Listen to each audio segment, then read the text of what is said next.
Peace and welcome to The Culture right here on the Black Star Network. Folks, we got a great show for you. A lot of things we're going to talk about. We're going to kick off the first conversation talking about environmental justice, what the Biden administration is planning to do to create an infrastructure to relieve communities and neighborhoods of environmental justice pollutants and other issues without talking about race. We'll be checking in with Brother Mustafa Santiago Ali to give us some insight about this conversation. Also, let's talk about the fact that we are seeing a major change in how we're moving forward dealing with this whole Super Bowl issue. We're going to get into some conversation around that. And of course, we're going to talk to our culture crew about all of the things relating to whether it's Mary J Blige and dealing with alimony, whether it's dealing with all of the other cultural conversations that we're discussing. So we got a lot to talk about. Stay with us. It's The Culture right here on the Black Star Network.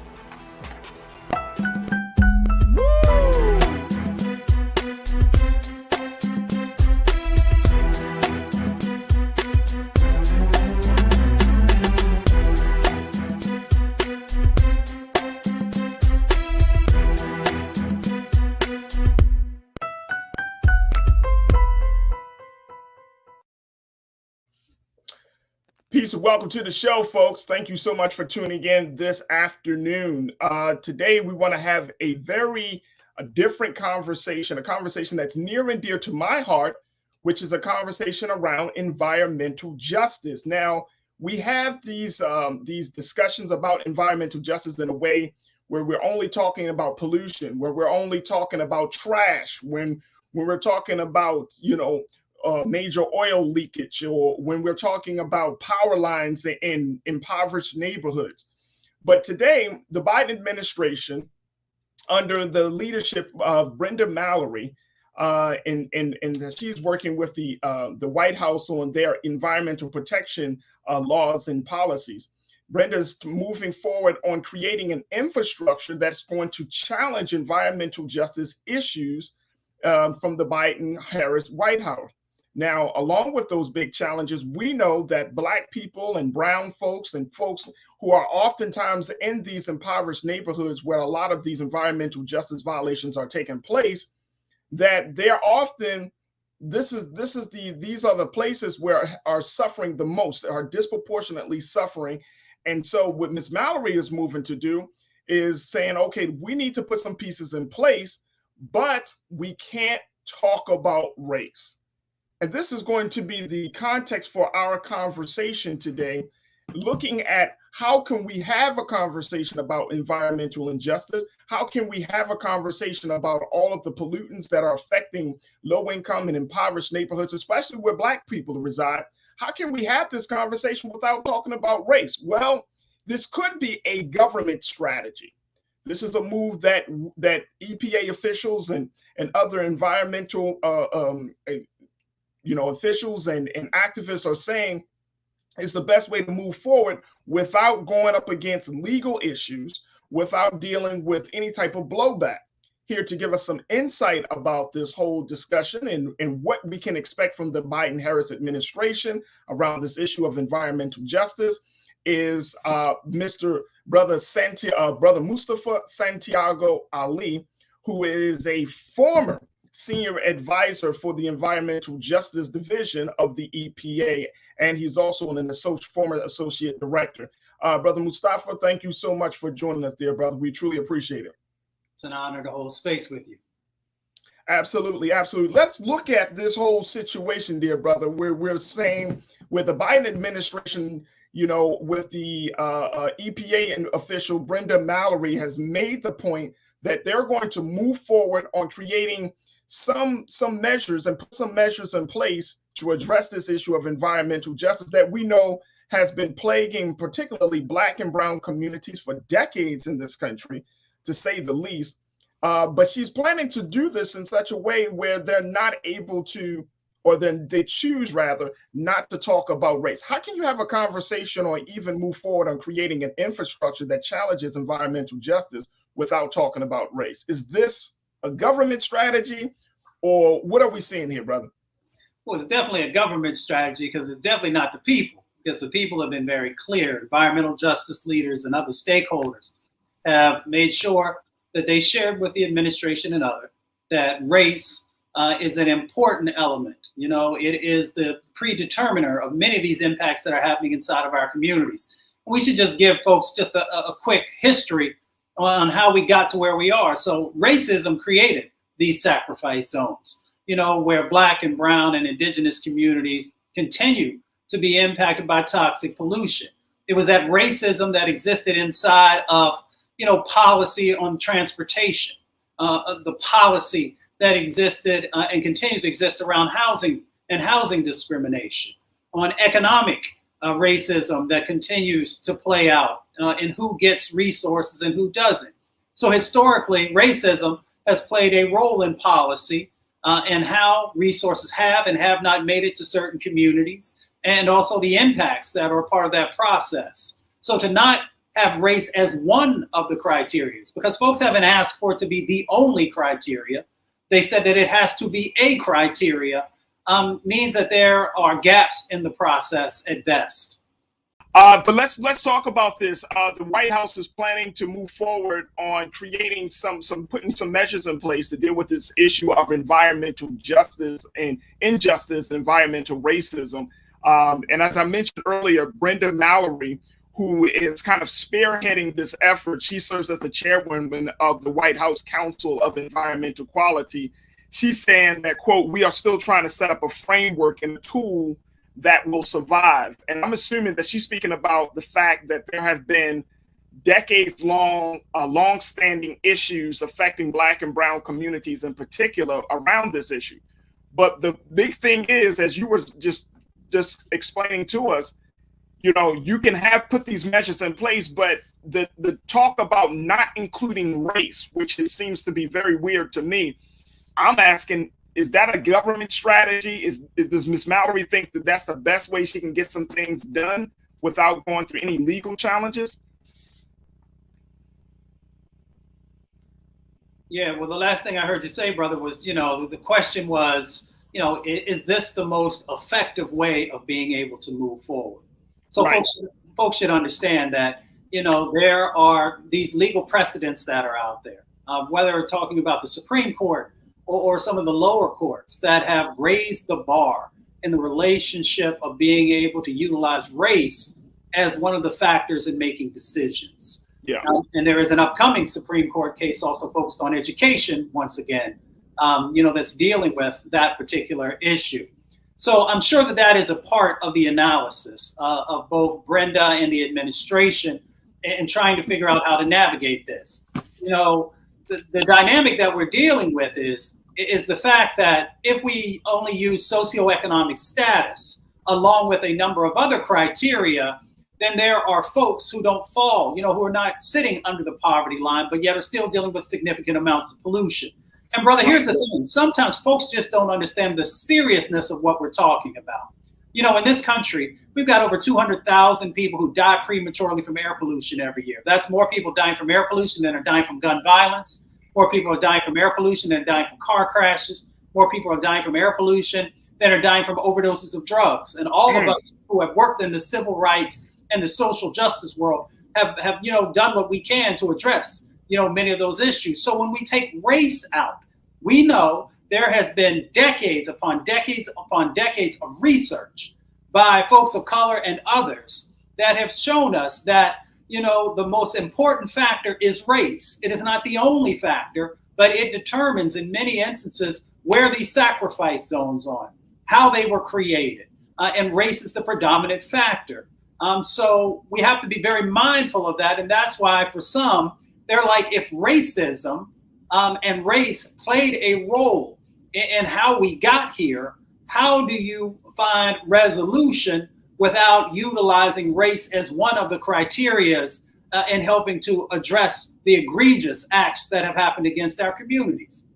Absolutely. And you know, I agree with you there, dear brother, because I believe that if we don't confront racism, if we can't even say race, then we're going to have a very, very real problem down the road. And it opens up the door, I would think, for people to take advantage of, if you were to use language like minority, if you would use language like disenfranchised or impoverished, or if you look the primary metric to determine whether a community gets the necessary resources would just be based upon income, I think that sugarcoats the larger problem, which is that Black and brown communities have been victimized and have been oppressed by environmental issues. Without a doubt. Think about it like this for all of your viewers. If we take race completely out as one of the predictors, as one of the elements in the criteria that we use, it's almost like you going to the doctor and the doctor says you got cancer, but I'm only going to treat, I'm only going to treat 70% of what you got. Well, you still got cancer and the impacts that come from that cancer.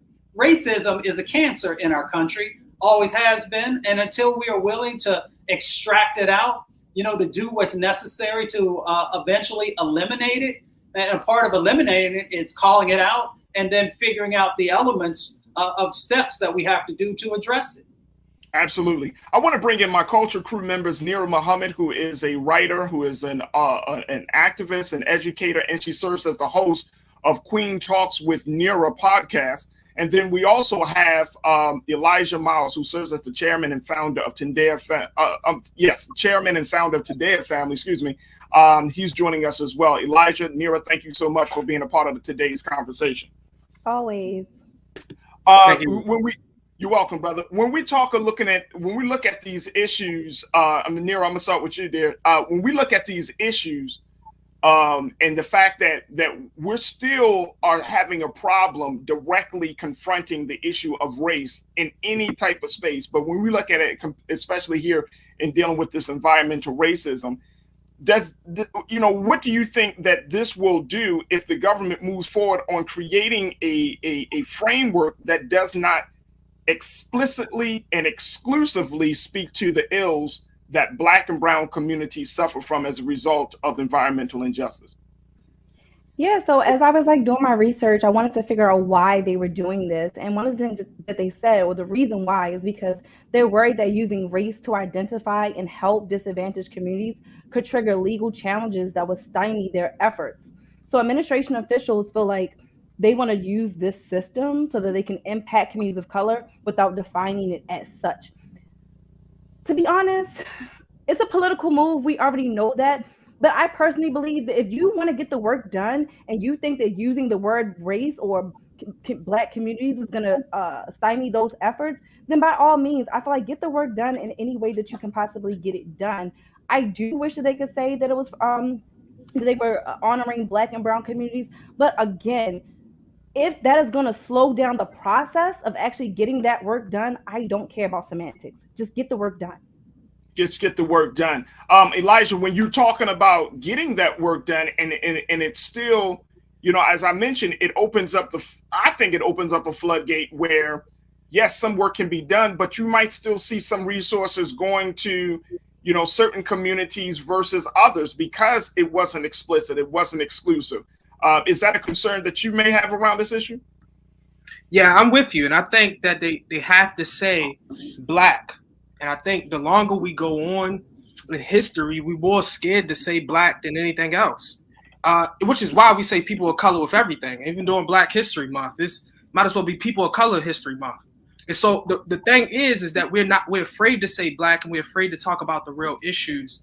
And when we do that, when we don't discriminate about the affected parties and the affected communities, then the funding go every which way. And so when it comes to the issues that plague Black communities, I think we got to be real explicit about what communities we're talking about so we can direct that funding. How can we discriminate when it comes to pain, discriminate when it comes to segregation, discriminate when it comes to slavery, but when it's time to apply solutions, we don't want to discriminate and talk about race. I think it's hypocrisy. Oh, that's an excellent point. Could I just yeah, ask sure, one absolutely. of the things that they're saying is that with us going into a political year, with Democrats wanting to push this, that's going to be a lot of pushback from Republicans who are going to then push white grievances. So then we're going to change the conversation again. So now we're having to deal with white grievances. So personally, I don't want to give them more attention. If you can get the work done, get it done. If you putting the word black in this equation is going to make it so that nothing happens at all, then why would we want that? How is that a better alternative to them saying we're going to work in disenfranchised communities? We already know what disenfranchised communities are. We know that. We know that those are black and brown communities. Just get the damn work done. Stop being so worried about getting your feelings. Oh, please say black. Please say black. We know we're black. We know we're disadvantaged. Yeah. Like, stop. Just stop. Like, let them just get the fucking work done. I'm sorry, excuse my language. Get the work done. I'm so tired of us always needing to be coddled by white people. I don't care. I know my color. You know my color. Just do the damn work. Brother Mustafa, yeah, go ahead, Lodge. Go ahead. Mira, you assuming that the Democratic Party or the Republican Party care anything about me and you. So when you say I never said they cared about us. When you say we, I completely agree that me and you know what we talking about. But I do not agree that the Democratic Party, when they say disenfranchised communities, when they say impoverished communities, that they have any good intention about doing that. That's why black has to be in there. Because when you say black is in there, it's not going to be done. When you say black communities, you make sure that the funding goes to black communities that have been disadvantaged by the processes that we're talking about. But when you don't say black, then we get the bait and switch, which is why no matter what we talk about Chicago or Detroit or Baltimore City, the communities that we talk about never see change because we never explicit about who we talking about. We have black people in politics right now. We have black people in power. Okay, hold on. We're talking about just in Baltimore City alone. We've had black leadership. We've had black leadership in Baltimore City, and we've seen what black leadership has done. That word black doesn't always mean shit. That's the point I'm making. I do want the work done. I do want to see environmental justice for black communities. But guess what? I don't want to see this turn into a political war over one word. Just get the work done. That's all I'm saying, Elijah. Elijah, I agree with you. Democrats don't have our back. I know that. But I know this government. I know politics. This is gonna be politics as usual, and it's gonna get wrapped up in this rabbit hole of semantics, and nothing's gonna get done. That's I feel like I'm on both sides of the equation, brother Mustafa. Like there are, you know what I mean? Like there are strong arguments for both sides. How do you find the balance? How do you reconcile between both of those arguments? Well, that's the process that's going on right now. So there is a comment period that's coming up where folks get to weigh in, just like the other guests are doing here today, on the best pathway forward. And then folks, at the White House will take that information and they will come up with some type of a final policy, if you will, a set of actions. Now, folks should understand this. The Biden administration for the first time ever has had a president who has not just said the words environmental justice, but actually put some structures in place and has said that there's going to be an all-of-government approach. There's also something called EJ40, which means that 40% of the benefits on the federal side of the equation are supposed to go to, black and brown and indigenous and API and lower wealth white communities. So we should be mindful of that. But we also got to ask the hard questions. If we follow just having socioeconomic status and a number of the other pieces of the criteria, that there may be 30 or 40% of our folks who won't get resources. That's not guaranteed, of course, but we have to be mindful of those who will fall outside of, what those sets of criteria will actually capture if you don't have, some of the language we've been talking about today. Here's the other part, as I close, that's incredibly important. When we're talking about the bipartisan infrastructure bill, and if there's a piece of the Build Back Better and some of these others that are going to push, hundreds of billions of dollars from the feds down into the states and then the counties and the local governments, the language that is shared at that time is how and where they are going to focus. So we got to be mindful that this is not just about the feds, even though that's this part of the conversation. It is also about the guidance that will be shared, with all these other levels that actually hit the ground where people, are making decisions. Absolutely. I want to just throw this out there because I think it's important for the sake of this conversation to let folks know that along with the determining factor of race, the other metrics that they plan to use in this plan are based on a dozen of other data points. Brother Mustafa, you talked about this: household income, unemployment rates, air pollution levels, and proximity to what they call Superfund sites, incinerators, and other hazards. So it's not, there are other points or other criterion in this whole process. And again, folks, this is known as Justice 40. This is how they're rolling this plan out, because they're calling it this because they're saying that at least 40% of the benefits of federal investments in environmental cleanup, clean energy, and climate mitigation would be felt in disadvantaged communities. So we're seeing that, yes, there are other criteria on the table. And like I said, brother Mustafa, like, I feel like, yes, Elijah, you got to say black, because how many times we've seen black when it's not there, it's going to be, something else. But then I'm with Nira too, because I do want to see the work done. I don't want to see environmental racism, injustice, and environmental injustice become a political football over one word or over, a designation of a people. So it's absolutely frustrating to that we're in the place. I know, brother Mustafa, you have to jump off, but any final thoughts on something that we can consider as we move forward with this conversation? Well, we need everyone to get engaged with both the dynamics that are happening on the ground to our communities, helping folks to understand the impacts. The other part of it is, I often talk to folks about really thinking about the economic opportunities of helping to make change inside of our communities and positioning ourselves for these resources that are coming, which is critically important, because if we don't do it, then other communities or other folks will actually take advantage of those resources and do the work in our communities and take the benefits away. And then the third part is that we have to continue to focus on our vote. And here's why. Our vote is actually tied to what has happened with the Supreme Court, and it's tied to these lower courts as well. And sometimes we don't focus as much about how we play a role in determining, who sits on these very important judicial boards, and who are the judges and other things that are actually interpreting the law and making some of these really, really egregious sets of actions that are impacting our community. So we have a lot of power. We've got power to get engaged in framing and power to actually frame out what happens in the future. Dr. Mustafa Santiago Ali, who serves as the former senior advisor for environmental justice for the EPA. Doc, thank you so much, dear brother, for being a part of this conversation. We'll certainly bring you back on very soon to talk about other issues. Thank you. Thank you. Y'all stay blessed. You too, brother. Folks, we got to take a quick pause. When we come right back, let's talk about a preschool in Massachusetts that thought they were celebrating Black History Month, but ended up offending Black people. We'll have that conversation up next. Stay with us. It's The Culture here on the Black Star Network. We'll be right back.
Hi, I'm Dr. Jackie Hood Martin, and I have a question for you. Ever feel as if your life is teetering and the weight and pressure of the world is consistently on your shoulders? Well, let me tell you, living a balanced life isn't easy. Join me each Tuesday on Black Star Network for A Balanced Life with Dr. Jackie.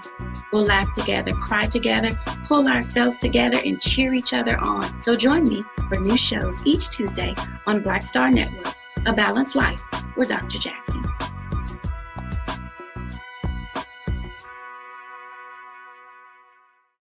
Pull up a chair, take your seat. The Black Tape with me, Dr. Greg Carr, here on the Black Star Network. Every week, we'll take a deeper dive into the world we're living in. Join the conversation only on the Black Star Network.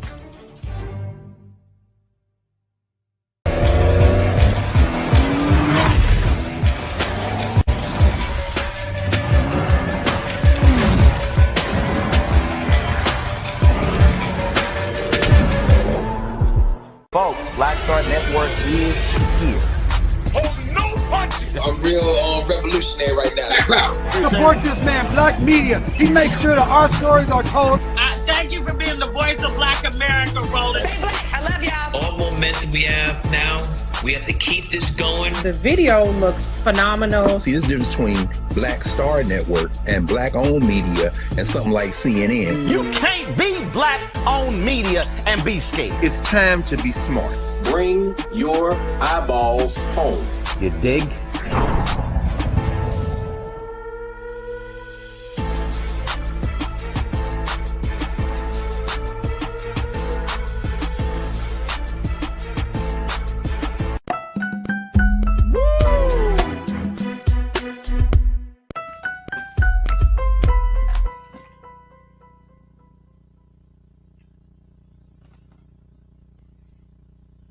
Folks, we want to now switch gears on the conversation as we want to discuss what's going on with one Montessori school. Now, the school is called IC Kids, which is a Montessori school in Massachusetts, but they've been under fire after a teacher after school instructed, check this out, folks, children to wear blackface as part of a Black History Month celebration.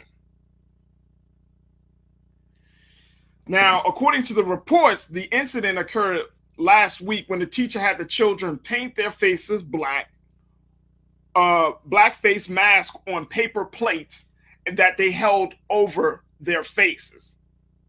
I can't even believe this. As I'm sharing this story with you folks, I'm just in a state of shock that in 2022, we're still at a place in this country where people don't know that blackface is offensive. In 2022, we're at a place where people don't know that blackface is offensive. Now, according to one parent, a Black mother, she said that she took her children out of the school saying that it's unacceptable and she didn't understand the concept of this project. But now the school has come out and apologized and said that that they're sorry for the mishandling of this celebration. Now, in a letter posted on the door of the IC Kids Montessori School, the school wrote, quote, "To celebrate Black History Month, a teacher and toddler classroom at IC Kids planned and carried out an activity that involved black mask, blackface. One of the parents brought it to our attention and was offended. The teacher apologized to the parent. The director was aware of said incident, which occurred on February 8th, and this was immediately addressed. The activity was removed from the classroom and the teacher reprimanded for such actions." The school noted that while the wording of the Facebook apology was not the best statement, they said they were trying to send a message to say that research for toddler curriculum was not executed or completed in the manner that it should have been, so they apologize to everyone and anyone that may have been offended. I want to go to our resident educator, Near Muhammad, and our other resident educator, Elijah Miles, here of our culture crew, to give us some insight about this. This situation here, I'm going back to my original premise on this, Nera. 2022, you don't wear blackface under any circumstances. You don't tell children to wear blackface under any circumstances. It goes without saying, though. Like, you don't even, it should. I'm just saying it should go without saying. We should not have to say that. I am all for Black History Month celebrations. In fact, I was the only teacher at the elementary school that I worked at who did a walking gallery and research project for Black History Month every single month. I mean, every single Black History Month. And I was told the first year that I did it that it was too ambitious and that my students could not do it. So that was, I mean, by one of my white counterparts. So I always had an issue with the way that some of my white counterparts look at educating Black children in general. So that's a whole other conversation. But there's a way to teach Black history without students dressing up in blackface. For instance, I had two of my students, and all of my students, whether they were white or Black, had to participate in this research project. And on the day of presentations, they had to come to class dressed as the person that they did their research project on. Some of my white students were James Baldwin. I had another student who was George Crumb. I had another white student who was Dr. Charles Drew. He came in there with a white lab coat on. He didn't do blackface. He didn't have to. My student who was George Crumb, he came there with a beard, a mustache, just like George Crumb, and he came in there with an apron, and he came in there like he was a chef, and he was cooking. So there's a way for students of all nationalities to represent and honor Black history in a respectful way. First of all, reprimanded is not good enough. She should have been fired, period. Yeah. It's no other way to put it. She should have been fired. That's unacceptable. She does not need to be told that it's unacceptable. It's that simple. Elijah, do you think that the teacher was doing this from a space of maliciousness? Just to make mockery of our history? It could be a space of ignorance because I have taught in schools, and there are abundant, in today's world, there are abundant of Teach for America teachers that come straight out of white institutions working at Black schools or working with children in 19, 20, 21, 22 and don't know the right hand from the left. No offense. And so the thing is that it could be ignorance. And I don't want to assume about the attention, but my point is, what I believe is when will we as Black people draw the line? I think this has been a heck of a Black History Month with the critical race theory debates, with the fight against Black History Month, and now with this situation. And I think we as a people had to begin to draw the line and figure out, how can we come together and build our own schools? And I know people hate to talk about that, but why should we as a people have to deal with the public school system as it is? Whether it's in Baltimore or anywhere, why do we have to deal with the public school system as it is? And white kids have the choice between being in a public school system or going to Gilman or Calvert Hall or St. Paul's or McDonough, all these prestigious private schools. So I think we as a people have to begin to think about, Afrocentric schools that's teaching our kids and grounding our kids in who they are and what their responsibility is to the community. Because even if it's ignorance, maybe you too ignorant to be in front of Black kids. No, I agree with you. And you talked about the teachers that are coming out of Teach for America. I'm wondering, and both of you, please enlighten me, because I'm really wondering, when they go through that level of training, is there a point, or is there a part of that training that includes cultural sensitivity, for lack of a better word? Is there a part of that training that includes that, you may be asked to work in a predominantly Black school? No. If you go through the Teach for America program, you're going to work in an urban school. That's part of the program itself. Okay. But teachers, oh my God, I can't tell you how many diversity, inclusion, biases, trainings we have to take so many of those professional development trainings. They are a nuisance. I personally hate sitting through them because Farajii, I can't even tell you some of the stuff that comes out of the mouths of some of the teachers when we're sitting through. Are they completely? But I'm saying, are they like completely clueless? Like if you. Like, I'm saying, let's have a real conversation about race, that some white people are completely clueless. My biggest issue is that they come in thinking they're like a white savior to Black children. And when you come in with that mentality, you cannot create giants. because you teach from a level of pity. You don't think that they are great.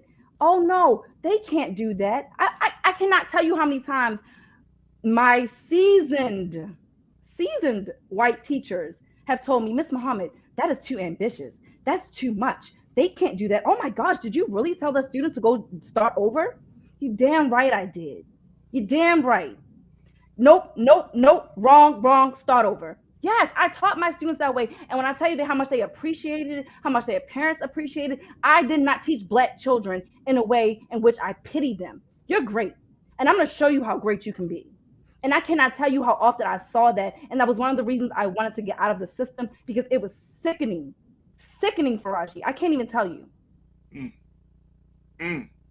Elijah, I'm stop treating these kids like they're a charity case. Yeah. And I think that's one of the big things that we're seeing, because teaching, and I'm a huge advocate of teachers, obviously, but more importantly, it's like, I know that teaching is not just a job; it's a calling.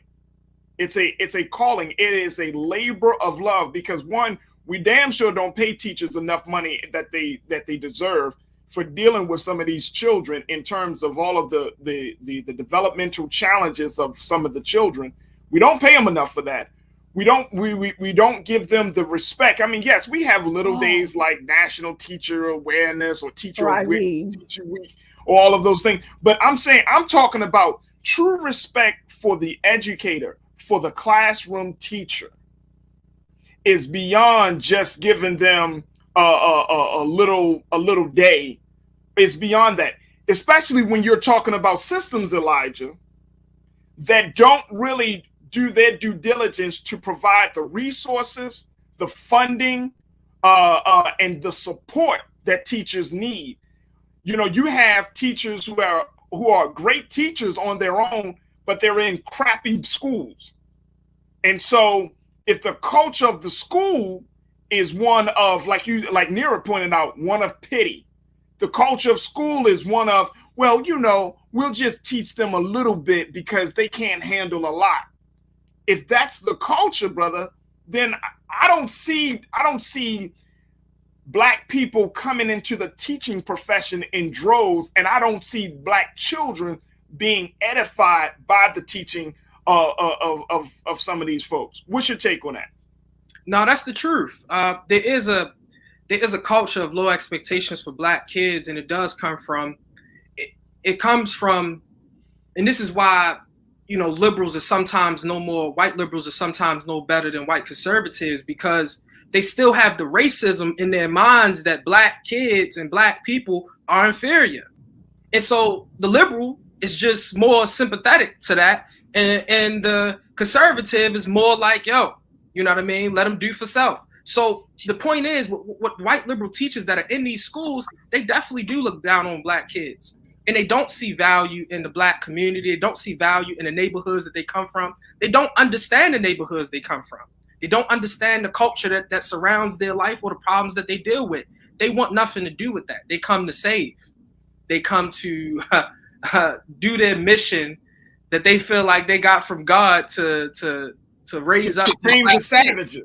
To save the savages. To save the savages. And so even at like private schools that are set up for poor Black kids, because they are those from Catholics and different things like that, the goal is to civilize the savage. Let's put a tie on them. Let's teach them how to talk white. Let's teach them how to walk like how we walk. Let's teach them how to write how we would write, because it's the underlying that if we could just civilize them, their situation would be better. But it is definitely a culture of inferiority and low expectations for Black kids. And with a culture like that, I agree with Nira, you can't produce giants. You can't produce people that's going to come and shift and change the world, because in the back of their mind, they still think inferior. And that's why even the best of us, as Carter G. Woodson points out in The Miseducation of the Negro, even the best of us that come from these schools or go to college, we don't come back and change, do nothing for the community, a lot of us, because in the back of our mind, we got to play the game. We got to play the game to get ahead. Brother, we don't got our own yet. And so we got to play just to get ahead in this white man's world. And with that in your mind, with that in our mind, we can't do nothing to change our community, because we we shaken and afraid, and we feel inferior. So let me ask this. I think many people are wondering the idea or the proposed solution that people put on the table, saying if you want to change how education is done, especially with Black children, we need more Black teachers. I agree. I'm wondering. And here's the other part of that, though. Are we just talking about Black teachers that are just going to come into a system and just kind of go along, get along type of mentality curriculum? Or are we talking about really having Black teachers who has a consciousness to understand the dynamics of race and poverty, to understand the dynamics of history, to understand the dynamics of some of these Farajii, that's the thing. So like at Morgan State University, they have a program. The elementary education program is for urban teachers. It's designed for teaching the Black and brown child. So that's another thing. We talked about HBCUs and the importance of HBCUs. If you go to an HBCU like Morgan State University and you study elementary education, you are being taught to teach the Black and brown child. Again, even as a teacher, I told you when I came in that first year, I hated the books that my principal gave me to teach. The next year, I scrapped them. And then guess what? Before entering my third year, I wrote the curriculum for 5th grade.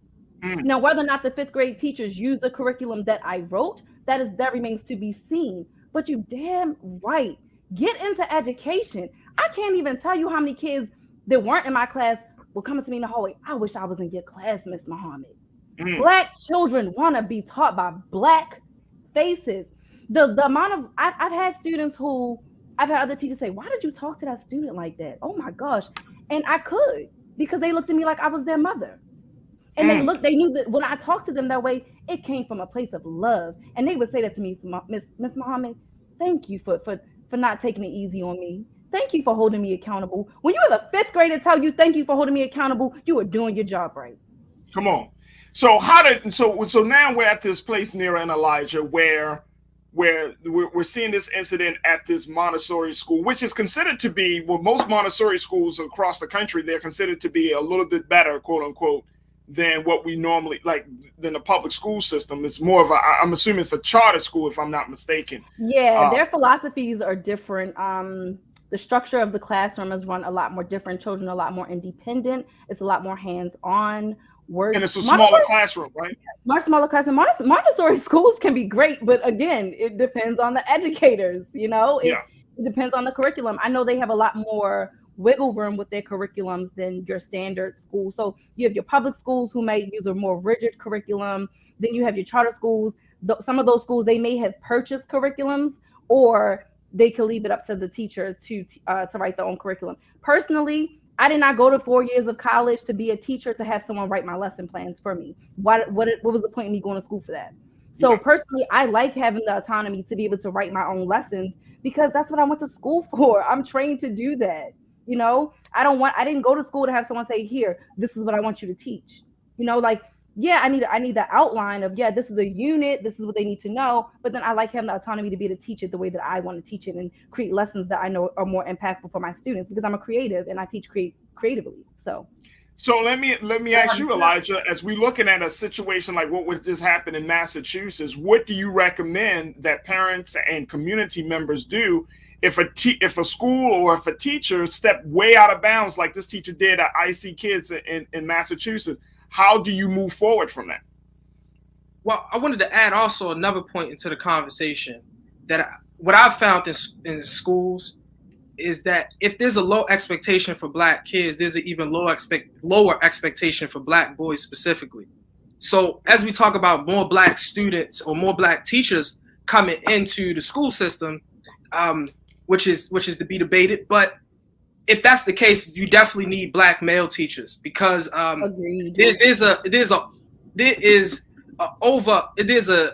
just because teaching and education is sometimes looked as a feminine trade, and so male students or Black males that are growing up that are striving to do great things, they don't strive to be educators. And so one of my hardest things that I had to do when I left the school that I was teaching at, it was the loss of the Black boys that was like, yo, like you only you one of only a couple of male teachers, let alone black male teachers, and you were my model for what my life could look like. And outside of you, you know, I got Uzi Vert, and you know what I'm saying? Right. So that was Elijah, you gotta be careful, man. It was this black teacher at my school, man. All the moms was on him.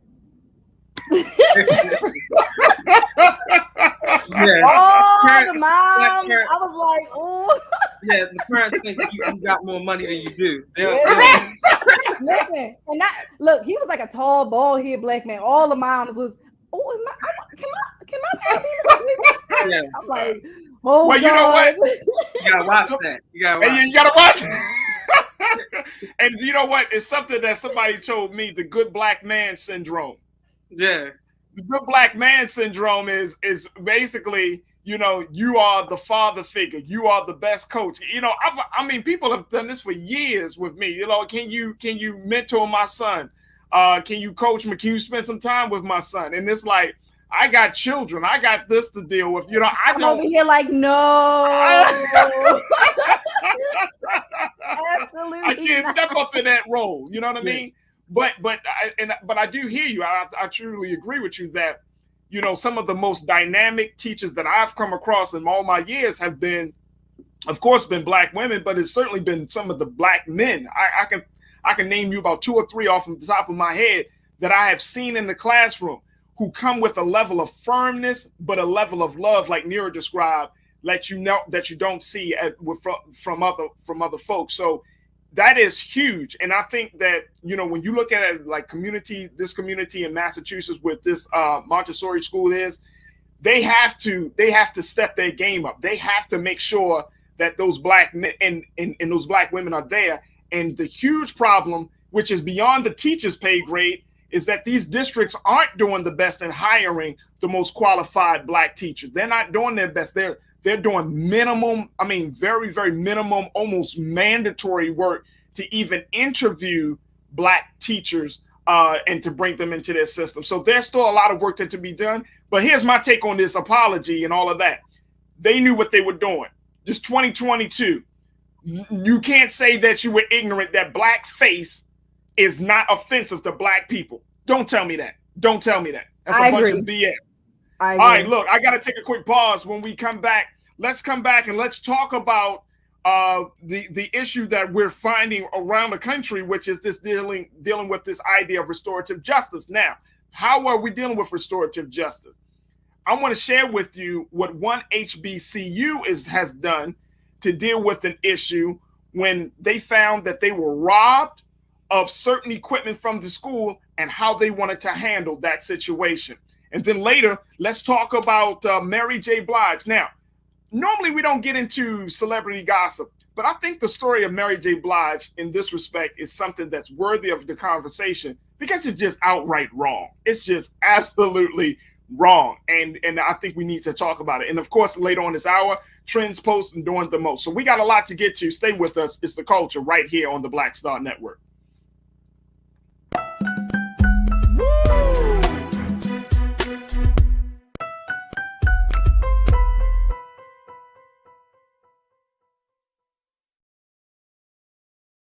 Don't you think it's time to get wealthy? I'm Deborah Owens, America's Wealth Coach, and my new show on the Black Star Network focuses on the things your financial advisor or bank isn't telling you. So watch Get Wealthy on the Black Star Network.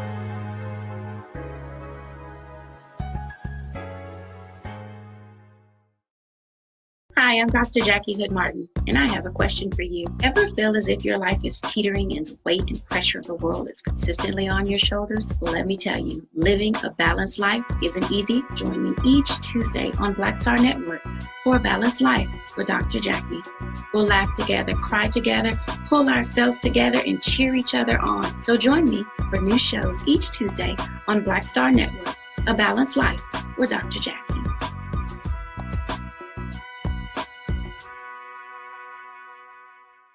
Pull up a chair, take your seat. The Black Tape with me, Dr. Greg Carr, here on the Black Star Network. Every week, we'll take a deeper dive into the world we're living in. Join the conversation only on the Black Star Network.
Folks, welcome back to the show. Thank you so much for joining us for the second hour of the culture here on the Black Star Network. All right, I want to talk about an incident that happened at an HBCU, Simmons College of Kentucky.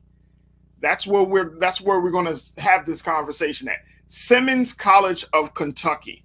They were broken into and burglarized 2 times last week in thefts that totaled thousands of dollars worth of equipment that was taken from the HBCU. 2 different thieves went into Simmons College and decided to steal $45,000 worth of computers and audio gear from Axton Hall on Simmons College property and campus in Louisville, Kentucky. Now, 29 laptops and pieces of sound equipment were robbed from the school in the middle of the night. The first theft took place on Wednesday of last week, and the other was on Sunday.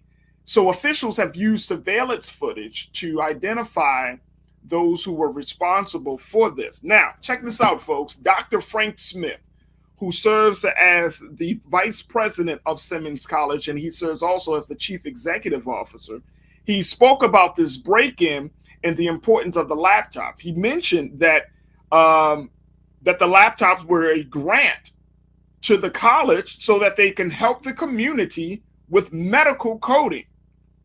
And so he's very upset. But here's the interesting part about this whole case, and I think that we should have a discussion around this. The interesting part is that even though he could have pressed charges and moved forward on taking a legal route to address this issue, he is proposing something very different. The HBCU, which is known to uplift and help underdeserved communities, they just want to get the property back. But along with getting the property back, then Dr. Smith said that they would hate to have to be punitive, and they're going a different route. And it would be good if they can just return the items in the state they were in, and then he offered them enrollment into the school. How about that? So you steal from a school, but then the vice president, the CEO of the school says, look, just bring us our stuff back, and then we will also allow you to enroll in our school to be a part of our campus. Wow. $45,000 worth of equipment. Just bring it back, and then we'll get you in school. So there must have been some young people, some students. I want to bring back my culture crew, Nira Muhammad, who is a writer, who is an activist. She's an educator and host of Queen Talks with Nira podcast. And also I'm joined by Elijah Miles, who is the founder and chairman of the Tendare Family Organization. Nira, Elijah, when you think about this situation, a college that says, look, we just want our stuff back, and we want to put you in school. Now, restorative justice came to my mind on this, Nira, when you're looking at, how this could have been handled. And the reason I'm saying restorative justice, some people will say community policing. But the reason I'm bringing these ideas out there is because this is an unusual way to handle such an egregious violation. I don't look at it as restorative justice unless there is some sort of community responsibility put on the student other than just going to school. I do like that they're not offering to press charges. I think that's really, really great. I think that even them offering for the students to go to school tuition free is really, really great. But there needs to be something else. There has to be, and that something else to me could be, for a month you have to clean the campus. You might have to do free tutoring at the student center or something on the campus. I'm not saying it has to be something getting the law involved, but I still believe that in that restorative justice, and I've taken multiple trainings on restorative justice. I've had to practice this in my classroom. There needs to be some sort of mediation done. There needs to be a sit down. We used to do these restorative justice circles where the offender talks to the defendant. So it's so many different levels to this. I do like, though, that they're not trying to go down the prison route. I think that's a beautiful, beautiful thing. That is the purpose of restorative justice, to get out of the pipeline to prison, in schools, and to really look at, some of those practices that we were doing before, like suspending kids, things that really weren't beneficial to the student. Suspending a kid didn't really change their behavior. It didn't make them say, oh, I'm not going to ever do that again because I don't want to stay home in bed for 2 days or whatever. So I do like the avenue that they're going down. I'm just not sure if anything is going to come of it. So when you're talking about restorative justice, I mean, you're talking about seeking to examine the harmful impact of a situation on the people, or of a crime, and then determine what can be done to repair that harm while holding the person who caused it accountable for his or her actions.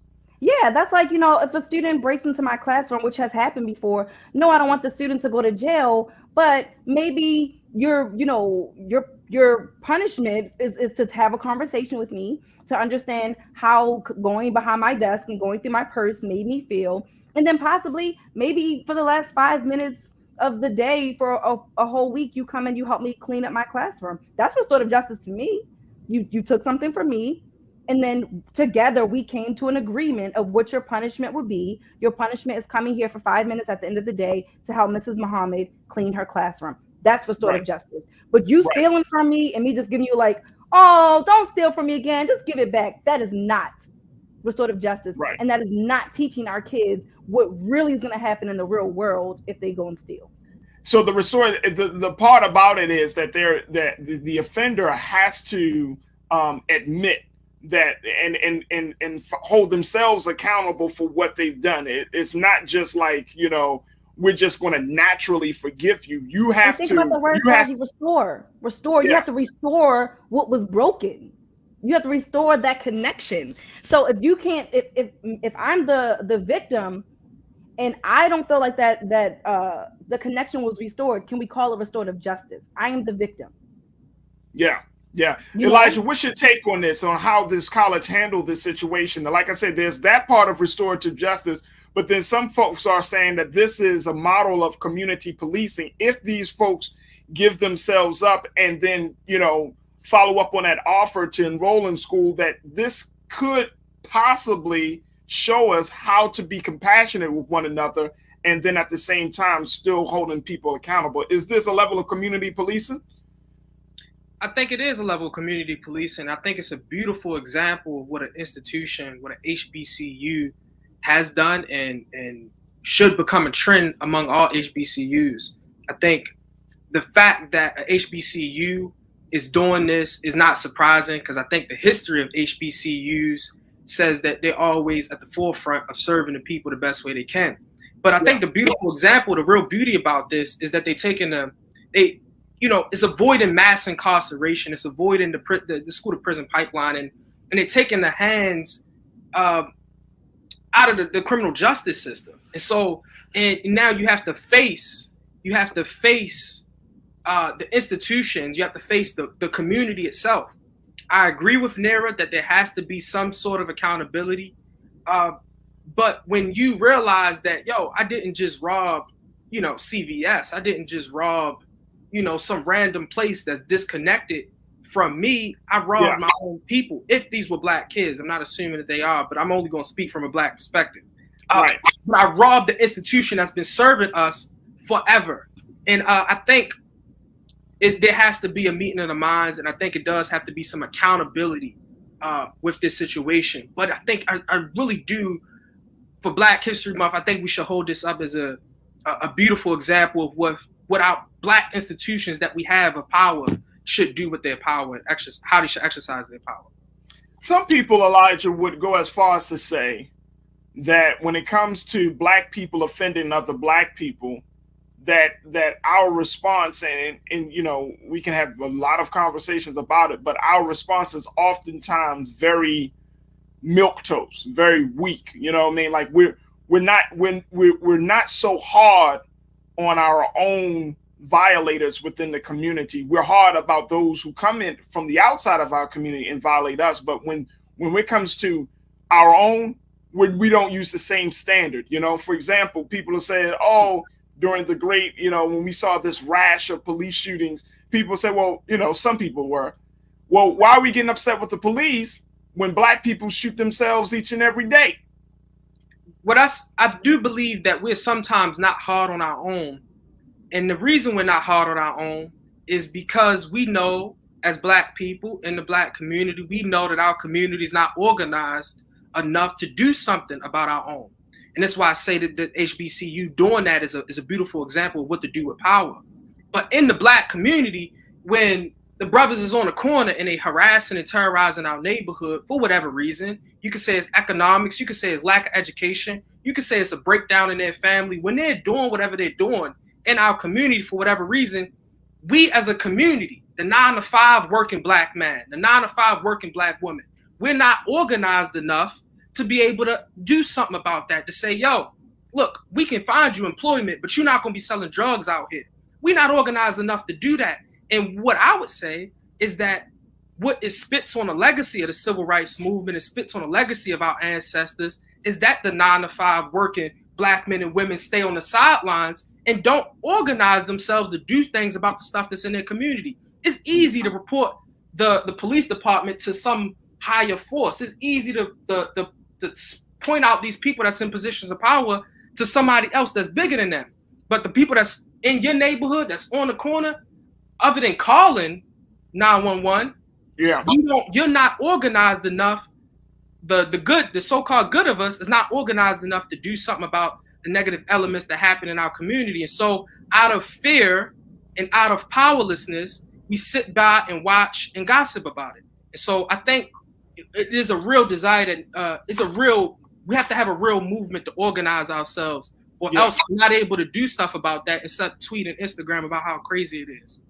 I was just thinking about when Elijah was talking, it made me think about, do you guys remember the young black man? His name was Kendrick, and he lived in Park Heights here in Baltimore. And he was murdered a few years ago because he didn't want them selling drugs, like using his yard to sell drugs. And he was building that fence to protect his family. And I think that speaks to what Elijah was saying. A lot of times, often, we are afraid, and we're like, you know what? I do want to say something about this, but is it worth my life? Is it worth my children growing up? So yes, that will take some organization. And we've seen that though. We have the FOI that are out in the community. I know we have, the Justice League who's been out in the community. We've had 300 men. I mean, LBS. I mean, I know Elijah. I've seen Elijah out in the community. Like literally, I've been driving down the street and seen Elijah. We had to pull him from the streets to do this show. Literally out there cleaning the streets with his group and team. And I've been like, that's amazing. And then we'll take our son out, and we do the same thing with Nigel. So I do believe that there is a lot of us that are trying to organize, but we have to get more and more people on board. Yes, we do show more compassion to Black people, but I think too, Farajii, it's because we understand each other. We know that's not really our nature. We know that is because of all of these other reasons. And that's not to give somebody a pass, but that's because you really do have to come from a different perspective. You do got to lead a little bit more with empathy than with hate. Because we're already getting that in the world. And you know what? And I love that. And that was going to be my next point, Nira, which is that, when you're looking at idea of community policing, when you're looking at the idea of restorative justice, the underlying or common denominator between those two philosophies and methodologies is having empathy and love. Like you have to come from a place of empathy, compassion, and love. Because I see this happening when we have discussions about, Elijah brought it up, like when you have a discussion about what to do with the Black drug dealer in the neighborhood, right? Like, the Black drug dealer. His circumstances or her circumstances, right? That selling drugs is going to devalue the neighborhood.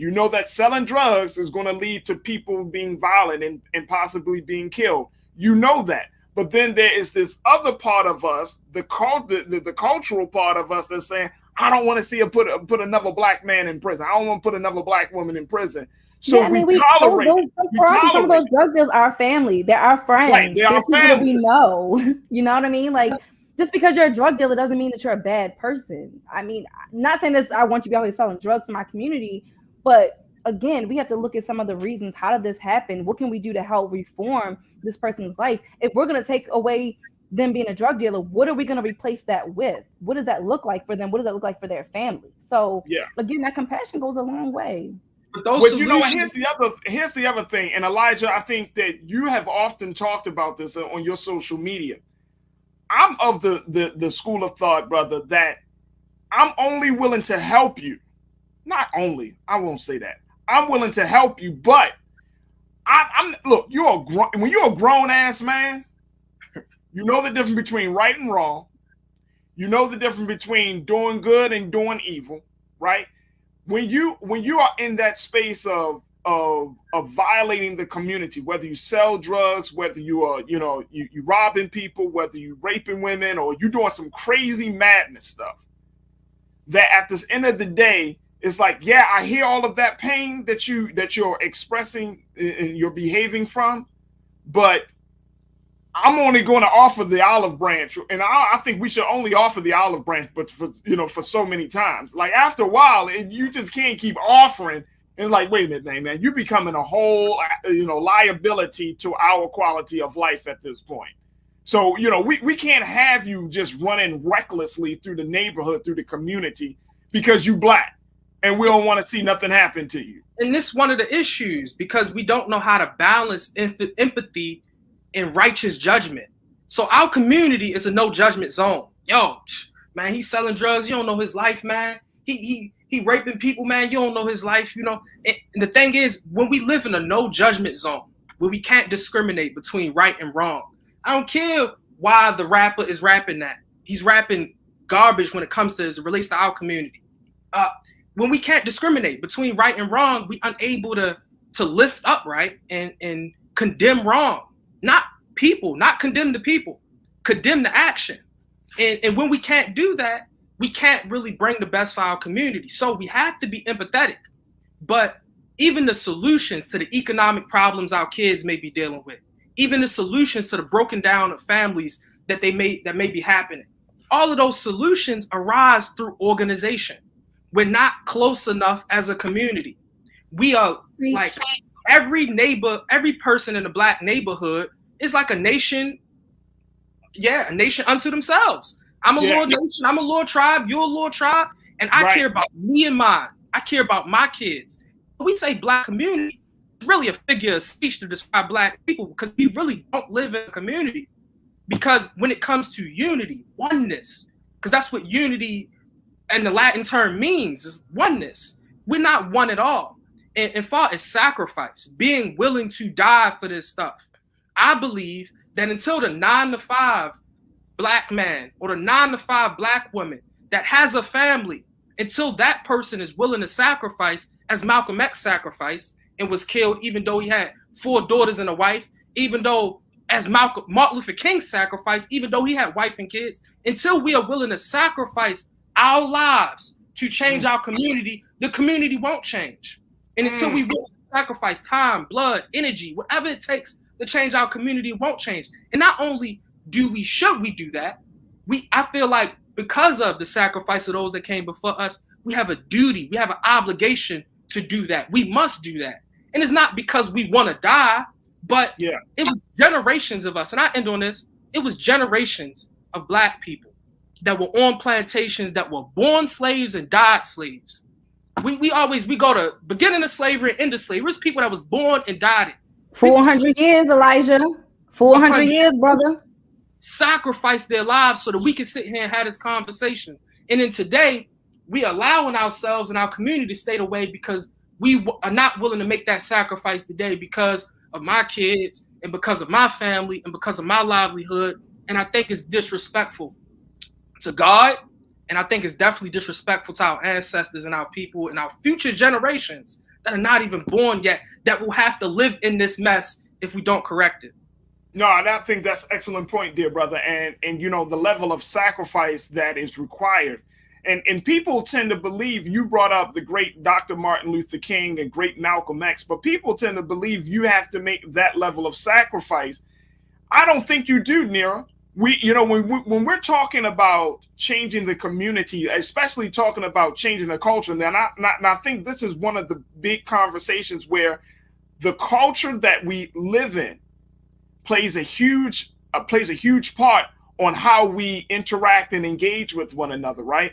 So, if you go out to any affluent neighborhood in any part of this country, you can't run up in those neighborhoods with, loud music. You can't put trash on the ground. You can't just walk around just aimlessly without somebody saying, "Excuse me, are you okay? Do you need some help?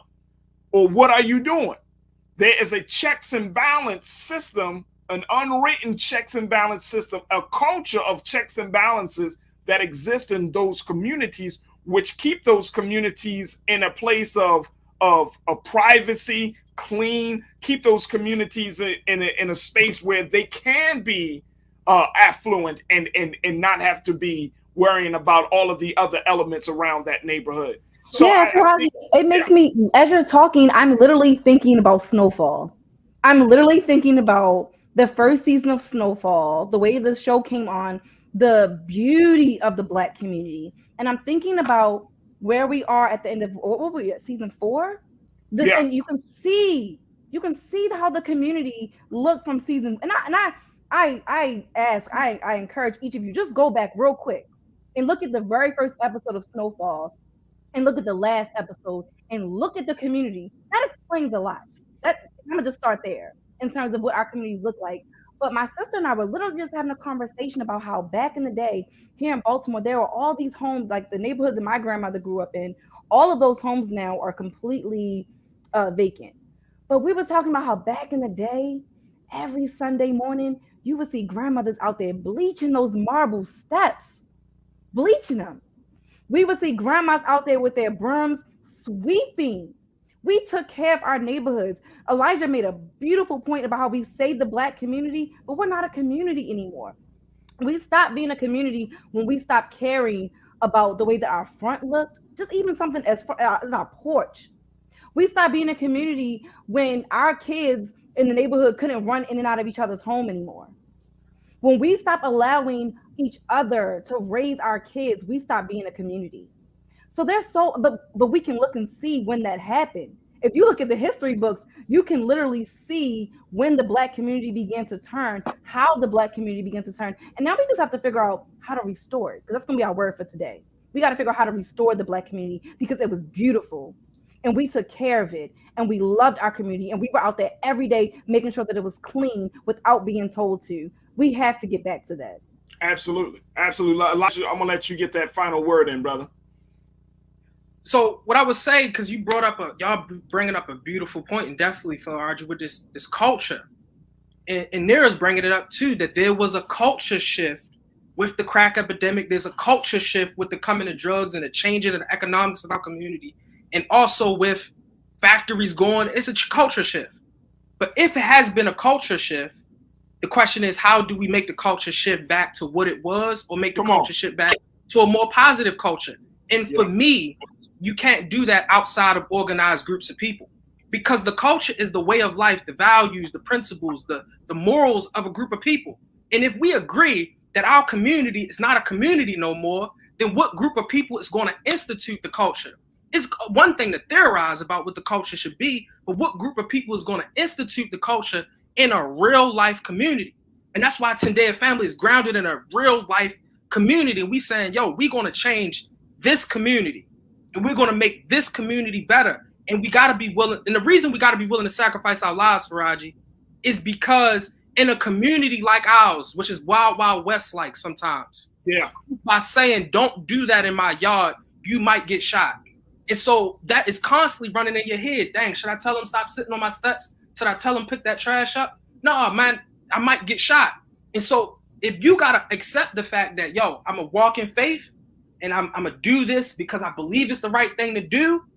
But, you know what I mean? I'm willing to sacrifice myself for principle. And not only am I sacrificing myself by myself, but I'm a part of this organized group of people that if I make that sacrifice, then the work will go on, and I'm really living for that work, and I'm not living for myself. Hey, let me just say this as we take our next break. One of the big things that I think you pointed out, Elijah, is the fact of the culture. But more importantly, you know, we can set a different example by doing the small things. One of the things that I know we teach our son is that, look, you don't have to wait on anybody to do the right thing. You don't need permission to do the right thing. That if you have fear in your heart of your neighbors or the dynamics in your neighborhood, right? But you want to do the right thing, you don't got to make a big deal about it. Just go out there, for example, and say, okay, instead of, confronting a person, because I know that can be an anxious-filled moment. So you can say, you know what? I'm not going to confront the person. I'm going to start picking up the trash around the person. Just indirectly start picking up the trash. Hey, and then the person's going to be like, oh, yeah, my fault, man, my fault. Because now you're appealing to the human side of the individual versus appealing to the non-human side. You appealing to them to think, like it forces them to think and say, oh, you know what? I am making a mess. I'm a grown person making a mess. I am making a mess. Let me clean up after myself. Go ahead, Miriam. You got this. Oh no, I just had to say, because I had one incident where we were living in Berkeley and there were guys always on our steps and I hated it so much. One day, I'm not gonna lie, I opened the door and I was like, so how much of this rent are you gonna pay since you always on my steps every day? That's what I asked him. How much of my rent are you paying? Right. If you want to see it every day, I just want to know how much you're going to contribute to this rent. Since I can't walk out my front door to get to my car without saying, excuse me, when this is my house, did I pay rent for? And they laughed, and they were respectful, like, because I was a little scared because, these are just like 4 guys always on my steps. And just by me just joking with them, they're like, you right, shorty, you got that, you right. So sometimes we could try to use a little bit of humor. Our people love humor. So sometimes it's all about how you approach people. It can be very scary. I was scared, but I was like, let me just try to make a joke out of it and see what happens. So sometimes we just have to change our approach because our people are not unapproachable. And that's what I wanted to get out of. We have to get out of being afraid of our own people. We are not that unapproachable. We just got to approach people with love and tact. And I hope love and tact is, as we've had this big conversation, but back to Simmons College of Kentucky, I hope that the folks that are responsible for taking $45,000 worth of equipment from the college, return it to the college, and they can have that conversation, and they can use, Simmons College will use love and tact and say, look, you don't have to steal from us. All you got to do is enroll and you can use this equipment. I hope that this scenario, this situation really ends up well. And where they don't have to, use legal and go into the police and have these people locked up. I really hope, because I truly believe that there are probably young people behind this whole burglary, but I just really hope that this situation ends well. Folks, we got to take a quick pause. When we come back, let's talk about Mary J. Blige. I'm going to share with you something that she recently shared with all of us about some of the trials and tribulations that are behind her new album, Good Morning Gorgeous. Now, we saw her on the Super Bowl halftime show, rocking and rolling and eventually falling out. But there is so much more to this dynamic soul singer. We're going to have that conversation. And we got trends, posts, and doing the most. So stay with us. A lot coming up in the final 30 of the culture right here on the Black Star Network. We'll be right back.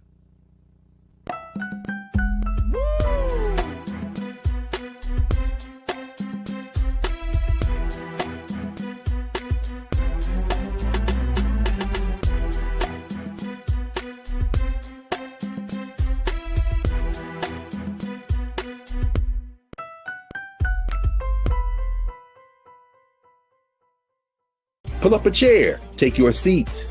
The Black Tape with me, Dr. Greg Carr, here on the Black Star Network. Every week, we'll take a deeper dive into the world we're living in. Join the conversation only on the Black Star Network.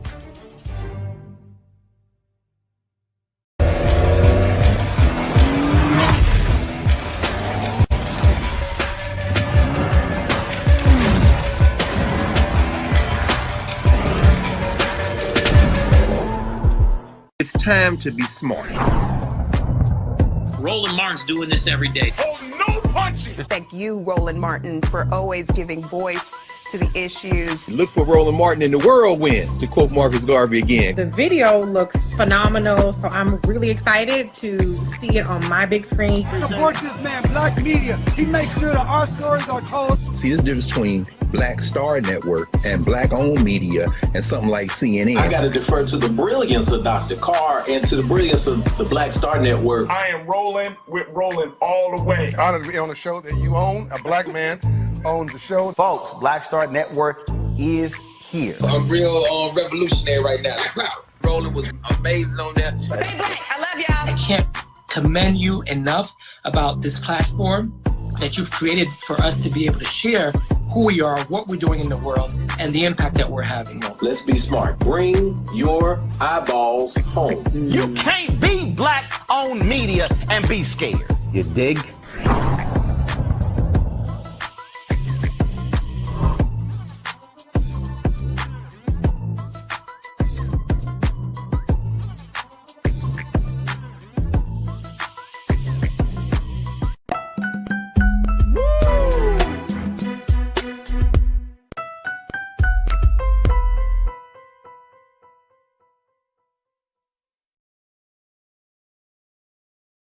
Folks, welcome back to the show. Okay, let's talk a little bit about soul singer, superstar R&B diva, Mary J. Blige. Now, we saw her put on a dynamic performance for the Super Bowl halftime show. She was looking great, she was feeling great, and she was rocking in the dancery. You hear me? Rocking. But according to a recent interview that the singer did, she shared that one of the biggest motivations for her new album, Good Morning Gorgeous, and I have to say this, folks, I absolutely love Mary J. Blige. Like, I've been, of course, if you watch Ghost, which is what, Power Book 2, you know that her character, Monet Tejada, she gives you all types of situations. But after looking at her and her performance in that space, and then also just really reflecting, like I listened to her new album, some of the cuts from her new album, is absolutely beautiful and dynamic. And when you start to look at her as an artist and how long she's been in this game, and I want to bring my culture crew for this one, Nira Muhammad, Elijah Miles, when we start looking at Mary J. Blige and the impact and influence that she has had on this game of hip hop and neo soul, I mean, one of the things that I will say about Mary is that she has been consistently, she made a song about it. She's been consistently Mary. You know, her sound has evolved, but who she is, she's never shied away from telling her story, speaking her truth. And she's always had this deep level of authenticity that you just don't see too much, especially from women who have been a part of this industry for so long as she has. And she still looked like she would take off them high boots and knock you in the face if you come across real crazy to her, right? But here's the situation. She went on to say in this interview where she said that she got a new song on her album called Rent Money. And she explained that the inspiration behind this situation, behind that song, was when the fact that she had a divorce from her ex-husband, Kendu Isaacs.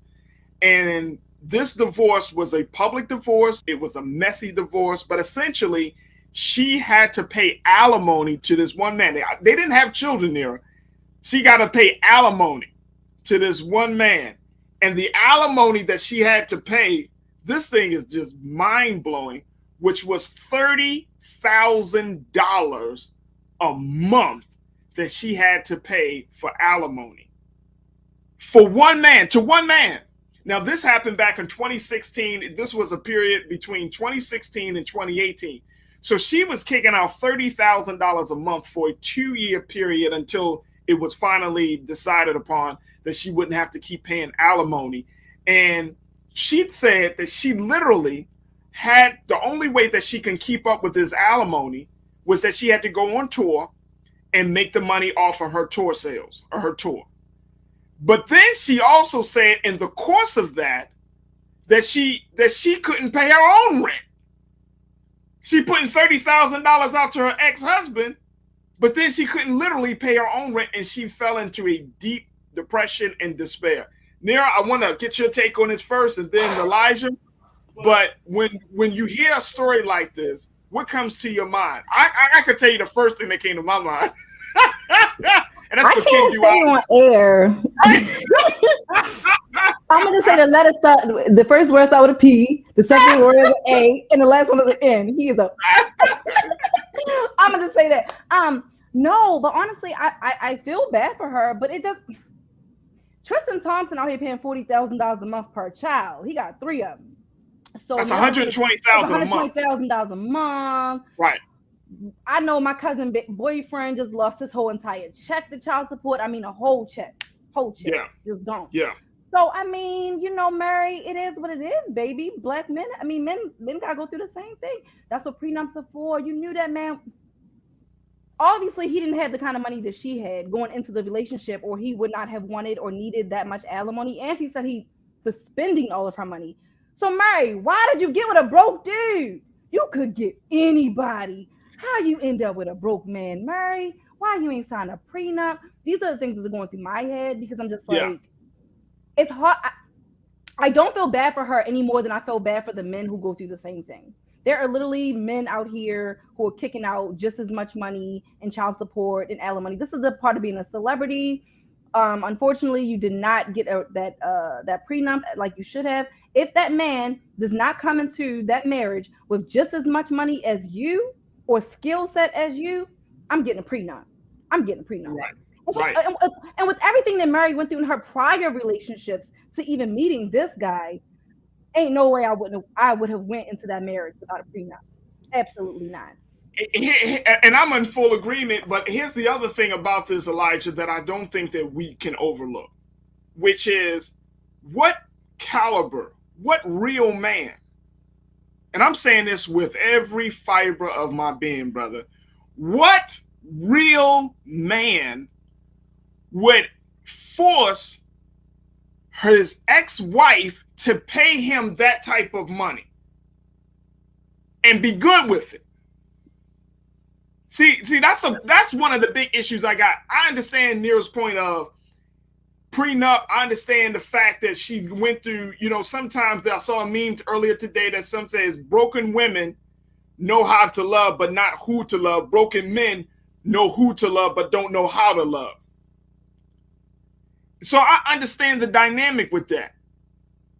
But what man would put that type of demand on a woman to the point where she felt like she couldn't literally pay her rent? And he kept asking for the money.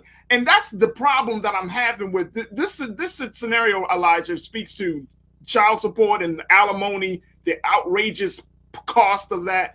But it also speaks to the fact that there are inherently men out there who really don't understand that at the end of the day, if a relationship don't work out, bruh, you an able-bodied man, get your ass up, get to work, and then don't even put no more demand. I don't understand that, Elijah. I really don't understand. I want to call Ken Du Isaac a whole bunch of other names because I really don't understand it. Like, bro, you are not a man if you're doing this to your ex-wife. Like, I don't care how contentious the relationship is.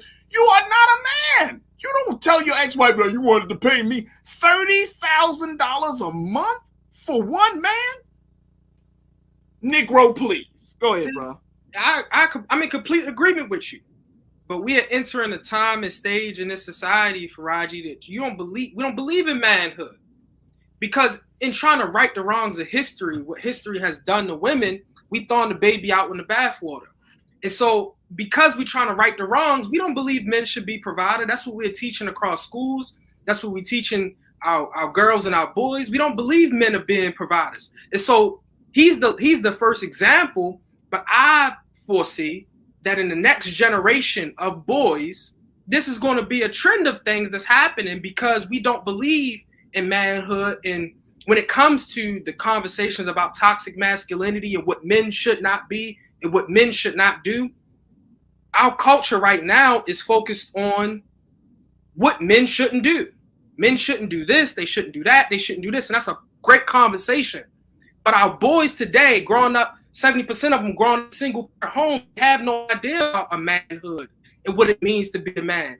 And we in a society are so scared to talk about that anymore that we're producing boys that are not becoming men. They're not becoming men at all. And they don't know their duty. They don't know their responsibility to self, family, or community. And they're not going to carry it out. And so, man, I use Mary J. Blige for her money, and I take her money and I do all that. And I still feel like a man because where in the cultures is telling me that I'm not a man. Because go ahead, say it again, brother. The feminist line of thinking, nah, you ain't no man. No, well, it's equality. That's what we focused on. We focused on equality. Everybody be the same. And so when it comes to the Mary J. Blige situation, this is an indication of the same. And what you're saying, I'm in so agreement with that. Everything can't be the same. A man is supposed to be striving to be a provider. And when the relationship ends, you keep working and try to strive to support the woman and children if you have. But we don't believe that anymore. And it's going to be a whole lot of problems in relationships because women are going to be expecting things from men, and men are going to be expecting things from women that are unconscious. But the culture is so against that we don't even know our duties and responsibilities to each other anymore. Can I just say, Farajii? Go ahead, because I'm about to fire off now. Go ahead. In some ways, I personally believe that Black men have been raised by single Black women for so long now that they just think that Black women are supposed to take care of them. I've had to even say to my own mother about my 34-year-old brother, take the damn titty out his mouth. He is grown. He's grown. Stop treating him like he's a damn child. Black men, and I'm not saying all Black men, because I do know a lot of amazing Black men who even were raised by single mothers, but I personally think that has in some ways, I agree with what Elijah said about everything that's been equal. I can't even tell you how many Black men I hear now talk about they supposed to pay half the rent and come home with dinner made. What? So I'm paying half the bills and doing all the housework. That's not half, main man. That's not half. But again, you so used to a Black woman taking care of your ass that you don't know how to take care of her. Take care of your women. Get out of this. I agree. Black woman owes you something. We don't owe you a damn thing. No, and in this case, like I said, they didn't have children. And people are checking in. I want to share with you just what some of our watchers checking in. The infamous Kiki said, a smart man, that's what kind of man, Farajii. A smart man, he's not the only man to get alimony from a celebrity. This goes way back. I get that. I get that he's not the only man. I'm just saying, deep inside of every real man, you have this little monitor, this little meter that says, you know what, I might be overstepping my bounds a little bit in this space. He is corny. But I'm mad at Mary for getting with this broke dude. Because if she got a right caliber of man, like Elijah and Farajii, you know what I mean? You wouldn't even be trying to take her money. It's about the caliber of the man that you deal with. That's the big thing. Because if he was some executive or whatever the case may be, and he was getting his own bag, he'd be like, nah, we good. I'm going my way. You go ahead and go your way. You want a woman to take care of you. And then the fact that you was spending her money. Mary, what the hell? Why was he spending your money when y'all were together? Well, it's so many issues with this situation. Yeah. I'm looking at Mary like she crazy. Because at the end of the day, we as women have to start taking some responsibility for the men that we choose to not only lie down with, but then to get into relationships with. He did not become a bum yesterday. He didn't. No, and a couple of people, Epic Change, my guy who always watches us here on the Black Star Network, said it's automatic thinking at this. First, he said, you're right, Nira. It's automatic thinking at this point. How many Black boys don't experience a two-parent family? Too many. All the way up north said he was her manager. Okay. $30,000, and he can't manage money. You can't manage. See, Mary said, and look, Mary said, Elijah, that when she would go and you know, give him the money, he talking about he don't have it no more. He spent it all, bruh. $30,000? You blow $30,000 in a month? Come on, man. All right, let me share with you. How to flip it and reverse it. Look, Zoe checked in on my. Wait a minute, Zoe checked in and said, Farajii, so happy you brought this topic up. I listened to Rent Money, and I knew it had to be something different because Monet not struggling to pay rent. Oh, yeah. Brian checked in. Brian Nichols said, look, there are thousands of men living out of their cars or couch surfing now because they can't pay alimony and child support and rent too. Brian, check this out, bro. Guess what? I think that's absolutely horrific. I spoke for the fellas. I defended. That's horrific. I think, and Elijah, this could be, and I know I'm gonna have to do a show on this. I gotta do a segment on it because the laws in various states across the country are so against men. And I'm not saying this from a place like trying to be misogynistic or anything. I'm simply saying a working man has to give up so much money that he can't even live. Yeah. And I mean, you know what I'm saying? And his source of income for basic needs become compromised as a result of paying for a situation. Now, look, Nira, you and I talk about this all the time. Don't lay down with nobody without being intentional and having a plan. If you don't plan to have, if you don't want to have children, don't shoot up the club. You don't want to have kids, don't shoot up the club. Don't be, but you got to be intentional. You got to be intentional about your family planning. You got to be intentional about your finances. You got to be intentional. And you got to be intentional about who you lay down with, period. And intentional about who you lay down with. Oh my God, that's a whole nother topic though. That's a whole nother conversation. But go ahead, Elijah. That's a culture thing. Like, this is why we on the culture. That's a culture thing. We have to institute that as a rule in our community. So in Tendea family, every member of Tendea family agree that I won't have sex with anybody I'm not in relationship with. And by relationship, I intend to spend my rest of my life with them. So we have to get back to a courting process and a process by which we, have sex and have kids. Because you can't separate sex from kids. It don't matter how many Plan Bs is out there, how many condoms are out there. Sex produces kids. And sometimes mistakes happen. And so I think we as Black men, Elijah, yes, sir. I don't want to cut you off, but here's what I think we should do culturally. You can't call it a mistake when you go into it knowing what the end result is going to be. It's not a mistake. That's a conscious decision. We know how biology works. So you can't be like, oh, it was a mistake that you got pregnant. Now, unless that woman has some other things going on with her body or something like that, or she might be, that's one thing. But if we know that unprotected sex there's a high probability that you could have a child from unprotected sex. We know this stuff. Yeah. But I'm saying, guess what? The culture is no condoms, or we don't want to be protecting each other. And therefore, we make these decisions because it's not an intentional choice. It's a convenient choice. Now we're running back and having these conversations. Now we got baby mama drama. We got all this other stuff that's happening. But if you made the decision at the beginning and you knew the consequences, quote unquote, and you knew what the end result could be, come on, man! Like this is not rocket science. This is producing babies. This is about spending your life with somebody. Go ahead, Elijah. I'm sorry, brother. That's the truth. So what I'm saying is also that when I come to you, like brother Farajii, man, I had this shorty last night. Oh my God, right? You got to frown upon that. That's what I'm saying. I'm saying we as a community I shouldn't be able to go to another Black man and he'd be like, yo, dang, man, what was she like? Who was that? And I get a pat on back about that, because as long as our community does that, then it'll keep happening. Because if I get the affirmations and I get the pats on the back for rolling like that, and now, instead of Black women staying where they are, or women in general staying where they are, they like, man, we can do it too. So it's even getting worse because both of us doing it now. Right. And yeah. You dragging, I'm dragging, Elijah. Yeah, everybody dragging. Everybody, I'm not. What we doing?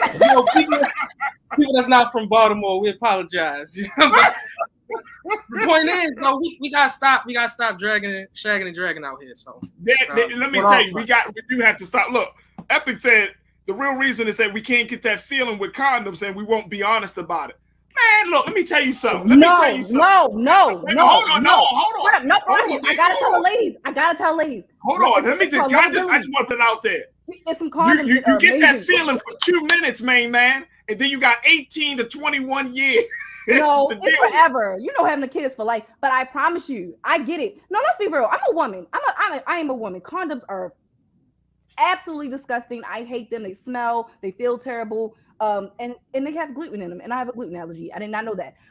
But yes, my ladies, I'm gonna throw it out there. It's called Lovability. They are women-made condoms. They are freaking amazing. Lovability. Just thank me later. I hear you. So I mean, when we're seeing all of this stuff, you know, and again, I think it opens the conversation up to the fact that we're talking about choices and finding a mate, choices on who you lay down with, choices in terms of how to, if you are a high income earner, how to manage that when you're bringing somebody else into your life that may not be a high income earner. Like, these are all adult decisions, and a lot of times we fumble and jumble, trial and error our ways through making these very important decisions on the back end, instead of having a plan of action on how to deal with these decisions if they come up on the front end.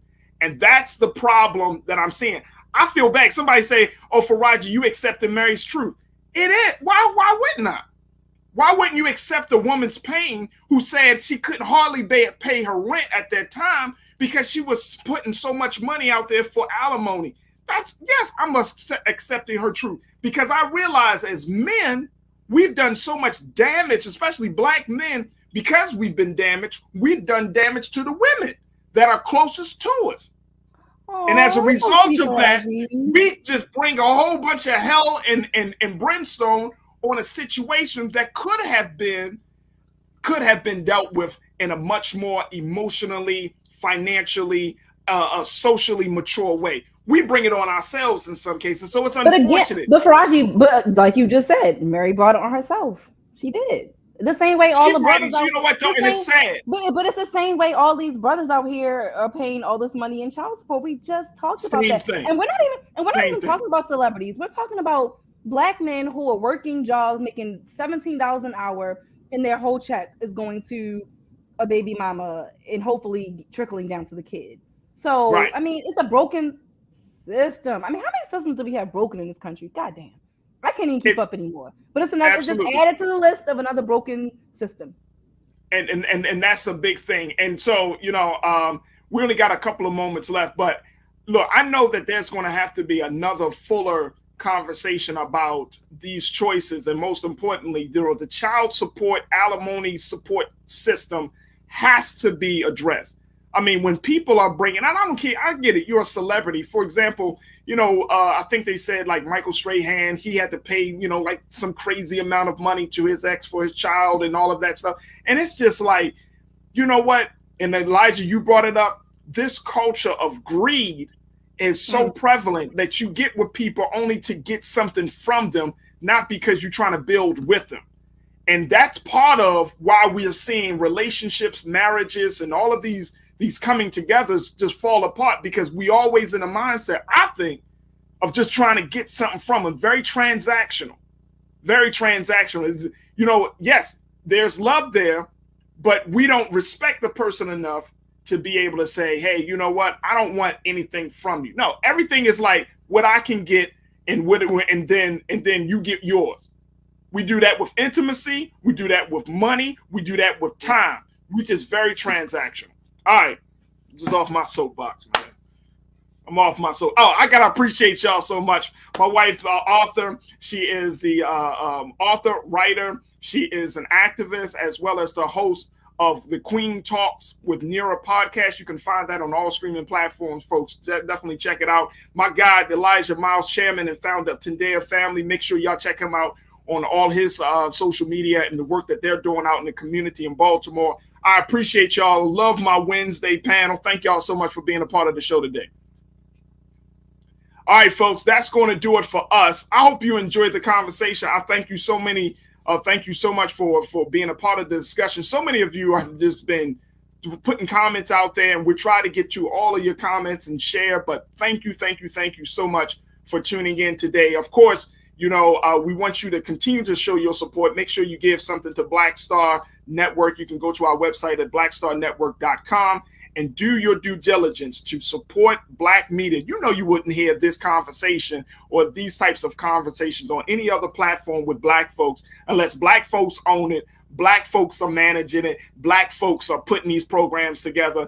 And I'm very, very happy that we have this dynamics team. I got some wonderful producers, some wonderful culture crew members that are helping to bring these conversations to life. So make sure you support the Black Star Network at blackstarnetwork.com through all of these these payment options. All right, that's going to do it for me. As always, never be afraid to challenge what's wrong. Stand for what's right while being yourself in the process. I thank you for your patience as we deal with some of the technical difficulties at the beginning of the show. So thank you so much for staying with the show today. We truly, truly appreciate it. God willing, we'll talk tomorrow for another exciting edition of The Culture right here on the Black Star Network. Talk to you soon. Peace.